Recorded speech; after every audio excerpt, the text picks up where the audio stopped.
ክርስቲያን መሆን መሞቻ ተብሎ እስኪቆጠር ድረስ ሰው ይሞታል፣ ሰው ይታረዳል፣ ሰው ይገደላል፣ ካህናት ይታረዳሉ፣ እግዚአብሔር ይፈርዳል፣ ምድርም ተበቃይ ናት። ቤተ ክርስቲያን የሚያርዷትን የምታጠቃበት ሰይፍ የላትም።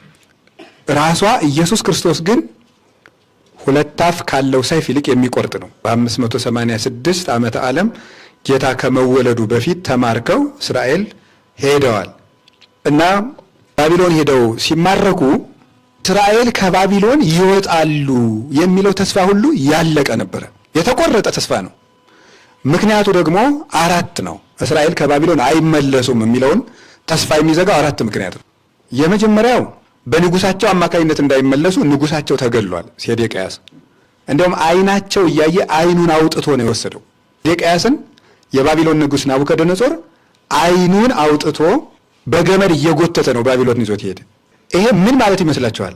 ሁለተኛ ከእስራኤል ንጉሥ ለመሆን የሚያስብ ሰው ካለ ዓይኔ ይወጣል እያለ እንዲያስብ ነው የተፈለገው ማለት ነው።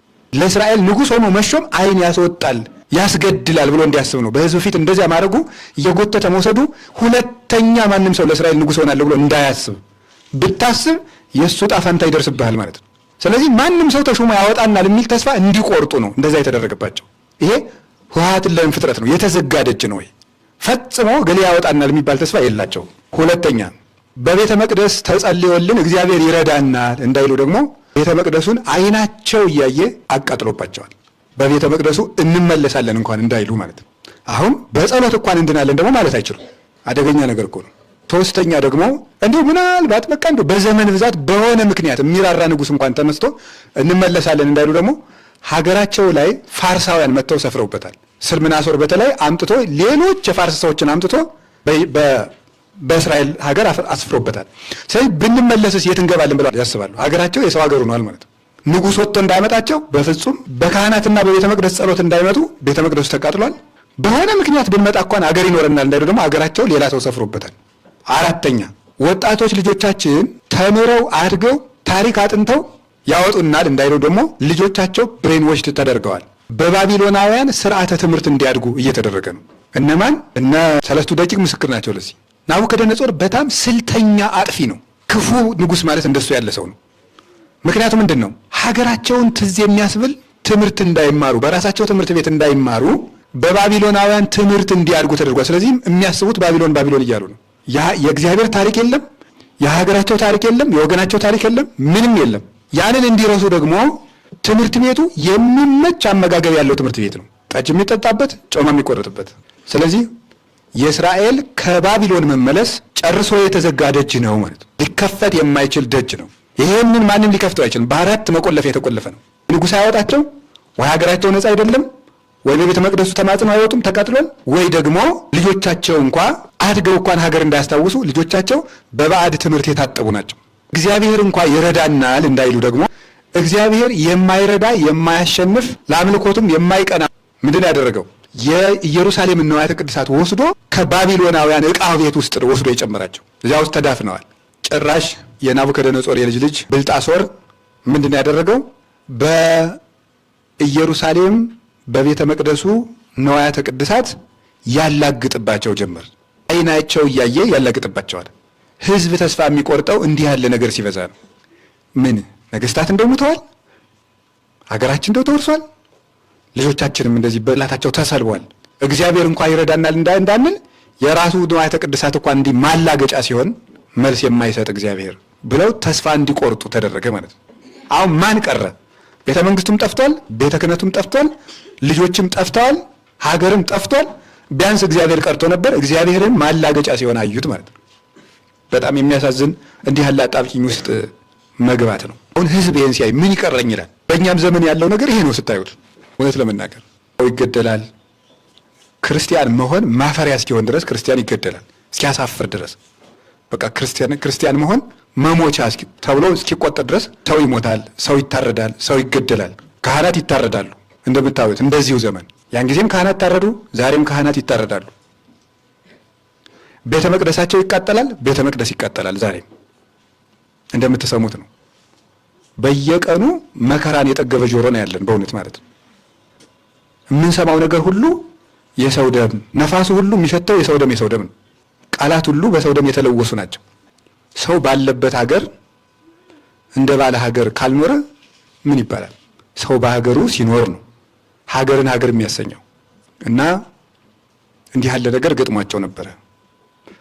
በእውነት እግዚአብሔር በሚያውቀው የእግዚአብሔር ቤተሰቦች የሆነ ነገር ተቃጥሎ ካለፈ በኋላ አመዱ አጠገብ ቆሞ ስለ እሳቱ ታሪክ ማውራት እንዴት ቀላል ነው።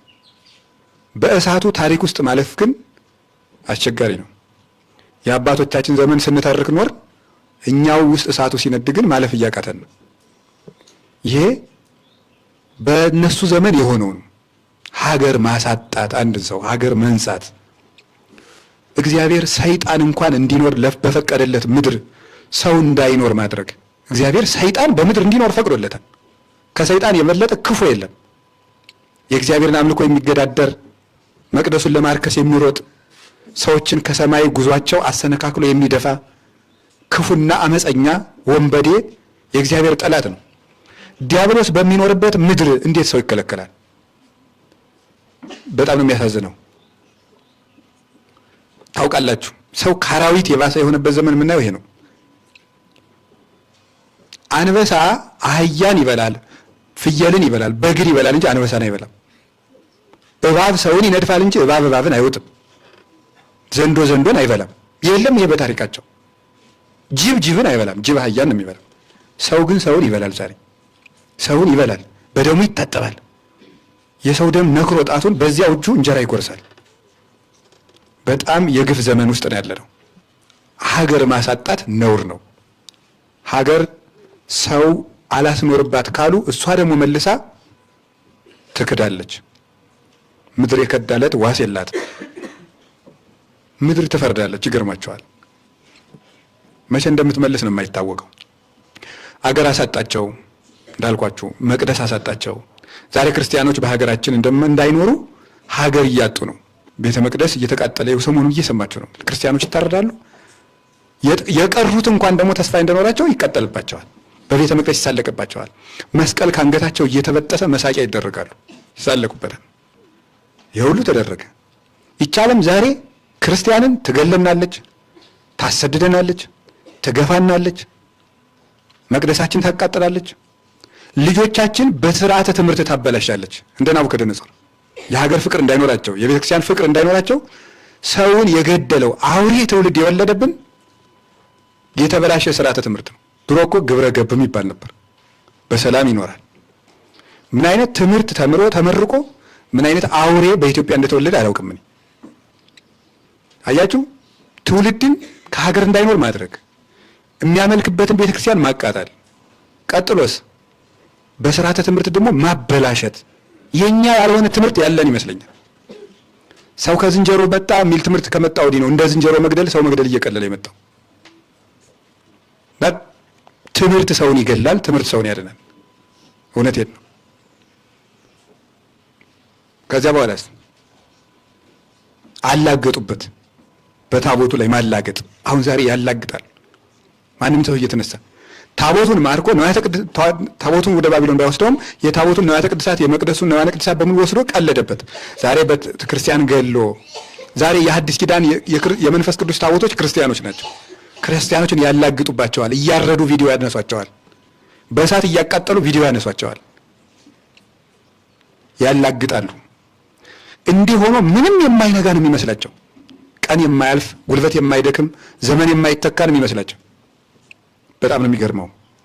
ግን ወይትረሃዋ ኆኃት ለእም ፍጥረት፣ የዘላለም ደጆች ይከፈቱ ማለት አይሆንም ያላችሁት መከራ በእናንተ ይመጣባቸዋል።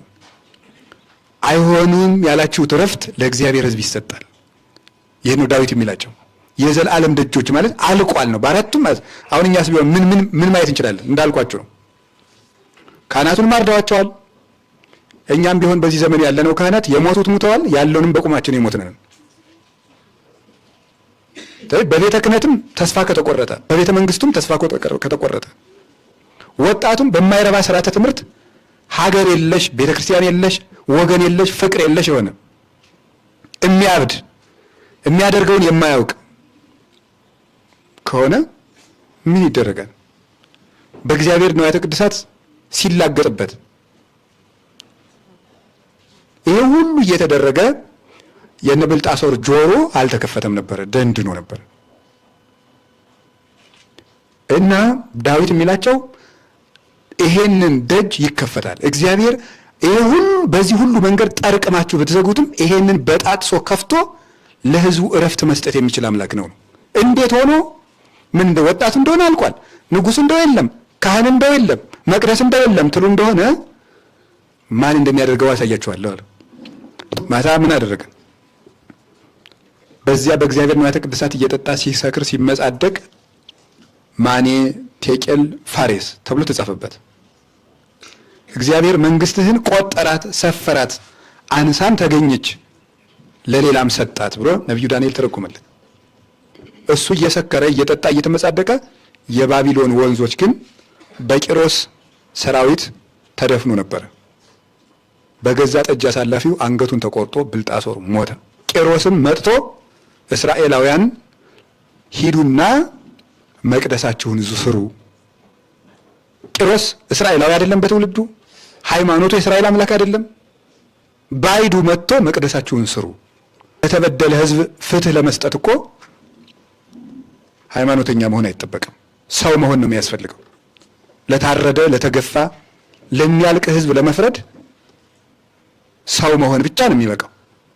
ጆሮን መክፈት። የዚያ ጆሮ ሲደፈት እግዚአብሔር የነ ቂሮስን ጆሮ ከፈተ። አይሆንም ያለችው የባቢሎን ግንብ ተደፈረ። ይሄን ማን ያድርገው? የክብር ንጉሥ እግዚአብሔር። ከዘመዶቹ ቢያልቁበት በባይድ የሚዋጋ እግዚአብሔር፣ የሚያምኑት ቢያልቁ በማያምኑት የሚዋጋ እግዚአብሔር የክብር ንጉሥ የባቢሎንን የሰባ ዘመን መከራ ቀንበር ሰብሮ ወገኖቹን አውጥቶ ኢየሩሳሌም አግብቶ አሳረፋቸው። እግዚአብሔር ይፈርዳል። ምድርም ተበቃይ ናት። ቤተ ክርስቲያን የሚያርዷትን የምታጠቃበት ሰይፍ የላትም። ራሷ ኢየሱስ ክርስቶስ ግን ሁለት አፍ ካለው ሰይፍ ይልቅ የሚቆርጥ ነው። ፍርድንም ይፈርዳል፣ ጠላቶቹንም ይበቀላል። ይህ በብሉይ ኪዳን ብቻ የተደረገ አይደለም። በሐዲስ ኪዳን ቤተ ክርስቲያንን የገፉት ሁሉ ማይረባ ሞት ነው የሞቱት። ሄሮድስ ተልቶ ሸቶ ነው የሞተው። በዘመነ ሰማዕታት ክርስቲያኖችን ሲያርድ የነበረው ኔሮን ቄሳር አብዶ ከገዛ ከተማ ወጥቶ ለምኖ በልቶ ነው የሞተው። በማይረባ ሞት ነው የሞተው። የክርስቶስ ቤተ ክርስቲያን ክርስቲያኖችን ሲያሰቃይ የነበረው ኡልያኖስ በኢየሱስ ክርስቶስ ሲያላግጥ የነበረው ንጉሥ ምንድን ያደረገው? ክርስቲያኖችን እንደሚለው በእውነቱ የናዝሬቱ አናጺ እንጨት ጠራቢ የት ሄዶ ነው ሲል ነበር። ንጉሱ ኢየሱስ ክርስቶስን ጠራቢ የጠራቢው ልጅ የት ሄዶ ነው እያለ ሲቀልድ ቅዱስ ባስልዮስ ላንተ የሬሳ ሳጥን ሊያዘጋጅ ሄዷል ነበር ያለው። በሜዳው ሙቶ ነው የቀረ። እስከ ዛሬ ድረስ ቤተ ክርስቲያንን የገፋ ሰው እረፍት አግኝቶ አያውቅም። ግራኝ መሐመድም በሜዳ ነው ሙቶ የቀረ። ከ17 ዓመት በላይ ቤተ ክርስቲያንን ገፍቶ እና የክርስቲያን ደም ስንት ሲፈስ ነው የሚሞላ ጽዋው? አይበቃም ወይ? የክብር ንጉሥ እግዚአብሔር አይሆንም የተባሉ ደጆችን ሁሉ ይከፍታል እና መኳንንት ሆይ ደጆችን ክፈቱ። የሚጮህ ደም የሚጣራ ደም አለ። የአቤልን ደም ማን ነው ደም አፍሶ ሰላም ይኖር? አቤልን የገደለ ቃየል የገዛ ወንድሙን ቢገድል እሱን የገደለው ግን የገዛ ልጁ ነው። የሰው ደም አፍሶ በሰላም ይኖር የለም። የሰው ደም የእግዚአብሔር ፍጹም ክቡር ገንዘቡ ነው፣ በከንቱ አይፈስም። መኳንንት ደጆችን ክፈቱ፣ ምድርና መላዋ የእግዚአብሔር ናት ብሎ ነው የጀመረ ቅዱስ ዳዊት መዝሙር 23 ቁጥር 1 ላይ። ምድር የእግዚአብሔር ድግስ ናት። ስግብግብ ባለጸጎችን፣ ነፍሰ ገዳይ፣ ጨካኝ፣ አረመኔ የሆኑ ሰዎችን የሚላቸው እንደዚህ ነው። ምድር የእግዚአብሔር ናት። ድሃውን እየገለበጥክ ቤቱን እየወረስክ እያፈረስክ ቤት የምትሰራ ሁሉ ያ ምድር የእግዚአብሔር ነው፣ ያንተ አይምሰልህ። ሰውን በመልኩ በዘሩ በተወለደበት ቋንቋው አፉን በፈታበት በሚናገረው ቋንቋ የምታሰድድ የምትገድል ያ አንተ ቁመህ ወንድምህን የምትገልበት ምድር ያንተ ቋንቋ አይደለም፣ የእግዚአብሔር ነው። ምድር የእግዚአብሔር ናት። መኳንንት ደጆችን ክፈቱ፣ ምድር የእግዚአብሔር ነው። ምድር የሰው አይደለም። ምድር የዳኛ አይደለም። ምድር የሀብታም አይደለም። ዛሬ የምናያት ምድር ግን የሀብታም የተሾመ ሰው እግዚአብሔር እኮ ነው የፈጠረው ይህን ምድር። መኳንንት ደጆችን ክፈቱ ያለው ሕፃኑ ከእናቱ ፊት እያለቀሰ እናቱን የሚያርዱ የሕፃን ጩኸት የማይሰማቸው ሕፃኑን እያስለቀሱ ከአንገቱ መስቀሉን የሚበጥሱ አድጎ እንኳን እምነቱን እስኪመርጥ የማይፈቅዱለት እነዚህ ሰብስበው ሰው የሚያስለቅሱ ወጣት ቢያልቅ፣ ካህን ቢታረድ፣ ቤተክርስቲያን ቢቃጠል፣ ሰው ቢሞት እግዚአብሔር የተዘጋ ከፍቶ ቤተክርስቲያንን ያስቀጥላታል። ነገ ግን ላረዳችሁ ሰዎች ግን ወዮላችሁ፣ እግዚአብሔር ዋጋ ይከፍላል። ምድር የእግዚአብሔር ናት። ልባችሁ የተዘጋ ሁሉ ጆሮአችሁን ክፈቱ። እኛ የእሱን ቃል ለማስተላለፍ ያልተገባን ቢሆን እንኳን የተገባቸው የተናገሩትን ቃል እንናገራለን። እግዚአብሔር እንዲህ ብሏል፣ ደጆቻችሁን ክፈቱ።